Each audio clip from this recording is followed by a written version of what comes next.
Hello बच्चों, मैं doctor Sunita नांदले आज कक्षा 10वीं के लिए व्याख्या लेकर आई हूँ। काव्यखंड में तुलसीदास द्वारा रचित राम लक्ष्मण परशुराम संवाद, इसके 4 जो पद्यांश हम पहले कर चुके हैं। 5वां पद देखिए। तुम तो काल हाँक जनु लावा, बार बार मोहि लागी बोलावा। इसमें लक्ष्मण परशुराम जी से कह रहे हैं, लक्ष्मण परशुराम जी से कह रहे हैं कि तुम तो कालू, कालू मीन्स काल, हाँक जनु लावा, जनु मानो, लावा मीन ला रहे हो। लक्ष्मण परशुराम को कह रहे हैं तो आप तो कालू, काल को हाँक जबरदस्ती हाँक करके मतलब घेर करके, जनु मानो लावा ला रहे हो। लक्ष्मण कहते हैं कि आप तो जबरदस्ती काल को मेरे लिए बुला, बार बार मोई लागी बोला, जैसे मेरे लिए बार बार बुला करके, मेरे लिए जबरदस्ती लेकर बुला करके ले आ रहे हो। लक्ष्मण परशुराम को कहते हैं कि तुम तो ऐसा लग रहा है कि तुम तो जबरदस्ती बार बार यमराज को मेरे लिए ही बुला रहे हो। सुनत लखन के वचन कठोरा, लक्ष्मण के कठोर वचन सुन करके, लक्ष्मण के कठोर वचन सुन करके परशु सुधारे धरेऊ कर गोरा, कर गोरा, कर हाथ में घोरा भयंकर भयानक, धरेऊ धर लिया, सुधारी सुधार करके ठीक करते हुए, जचाते हुए। परशुराम ने अपना भयानक फरसा अपने हाथ से संभालते हुए रख लिया, सुधार करके संभाल कर रखा। लक्ष्मण के कठोर वचन सुन करके परशुराम ने अपना भयंकर फरसा, भयानक फरसा संभाल करके रखा। और क्या बोले? अब जनी देव दोसु मोई लोगू, कटुबादी बालक बद जोगू।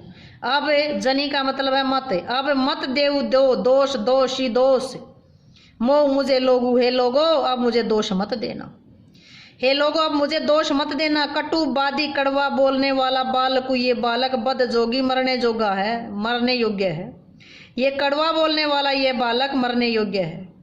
तुम तो, परशुराम को लक्ष्मण जी कहते हैं कि तुम तो यमराज को इस प्रकार मेरे लिए जबरदस्ती बार बार मेरे लिए ही बुला रहे हो, जबरदस्ती मेरे लिए ही बुला रहे हो। कहा जाए यमराज इसको मार दे, तुम तो बार बार जबरदस्ती यमराज को मेरे लिए ही बुला रहे हो। लक्ष्मण की कठोर वचन सुनकर के परशुराम ने भयानक फरसा संभाल कर रखा और कहने लगे कि लोगों अब मुझे दोष मत देना, ये कड़वा बोलने वाला बालक तो सच में मारने योग्य है। बाल भी लोकू बहुत में बाचा, अब ये मरनिहार भाषाचा। मैं बालक बिलो की, बालक देखकर का मतलब बालक समझकर, बहुत मैं बाचा, बाचा मीन बाच दिया मतलब छोड़ दिया, मैं बालक समझकर इसको छोड़ रहा था। अब यह है मरनिहार, मरना चाहता है, साचा सजब तो सच में मरना चाहता है। मैं इसे बालक समझकर छोड़ रहा था और अब ये सच में मरना चाहता है। कौशिक कहा समिया अपराधु, विश्वामित्र कहने लगे, कौशिक कहा, कौशिक ने कहा, विश्वामित्र ने कहा, क्षमिया क्षमा करे, अपराधु अपराध क्षमा करें, हे देव अपराध क्षमा करें। विश्वामित्र ने कहा कि देव अपराध क्षमा करें। बाल दोष, बालकों के दोष, गुण गुण और दोष, गण ही न साधु, साधु आदमी बालकों के गुण दोष नहीं गिनते। विश्वामित्र कहने लगे कि देव अपराध क्षमा कीजिए, साधु आदमी बालकों के गुण और दोष नहीं गिनते, नहीं देखते। खर कुठार में अकरुण को ही, आगे अपराधी गुरुद्रोही। खर कुठार, खर का मतलब है तेज, कुठार का मतलब है तलवार, कठोर। मैं अकरुण को ही, खर कुठार में अकरुण कोई, मेरे पास पैनी तलवार है, पैना फरसा है। अकरुणा रहित हूँ मैं, कोई क्रोधी, क्रोधी मीन गुस्से वाला हूँ। मेरे पास तीखी धार की तलवार, तीखी धार का फरसा है। मैं करुणा रहित हूँ, क्रोधित हूँ, क्रोधी हूँ। आगे अपराधी, एक तो अपराधी है, गुरुद्रोही और गुरु का विद्रोही है।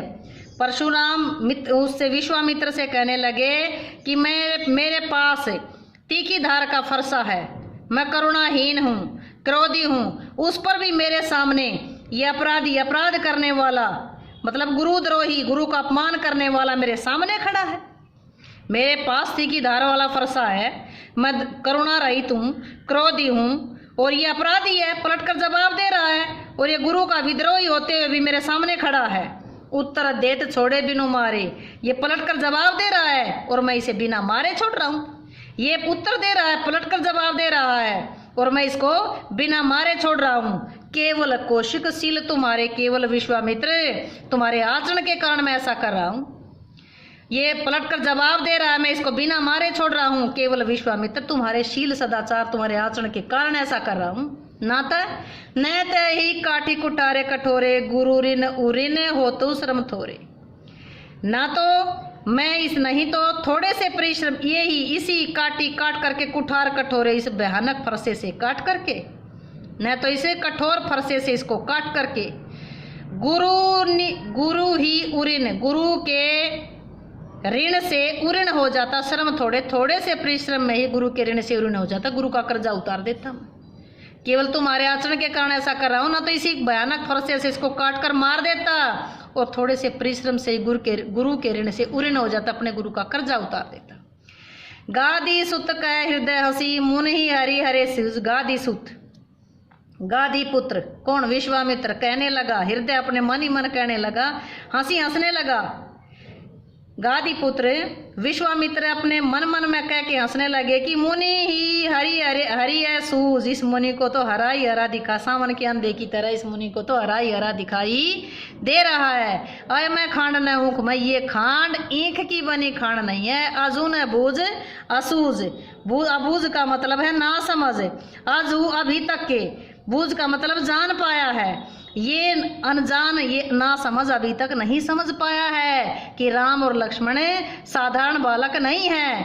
इस मुनि को तो सावन के अंधे की तरह हरा ही हरा दिखाई दे रहा है। ये खांड ईख से बनी खांड नहीं है कि मुंह में देते ही पिघल जाएगी, ये तो लोहे की बनी खांड है। अर्थात ये ना समझ है, इस बात को नहीं समझ पा, अब तक नहीं समझ पा रहा कि राम और लक्ष्मण साधारण बालक नहीं है। भाषा वही अवधि है, शैली व्यंग्यात्मक है, छंद इस ऊपर की पंक्तियों में चौपाई है, नीचे दोहा है।